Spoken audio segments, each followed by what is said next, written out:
Yeah.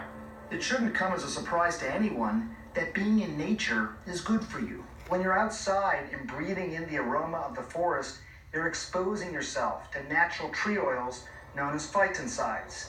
That can help lower your stress levels and fast. The best part of all is that the effects I'm talking about can last up to a month after you leave the forest. So even the occasional walk in the woods can do your body a lot of good. Now relax yourself. Close your eyes. Inhale from your nose.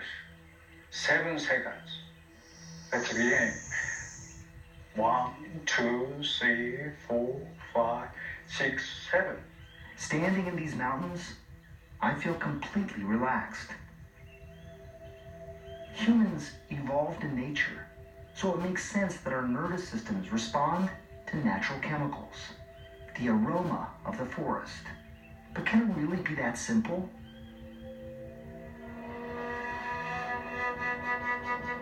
It's time to find out. You feel more relaxed? Yeah, I'm pretty relaxed. Yeah. Yours improved a little? Yeah, mine improved a little. Mine did too. I should come here every weekend. My cortisol level came down to 89 from 134. My blood pressure came down a little bit, and my heart rate stayed about the same. It really did improve. I'll take it.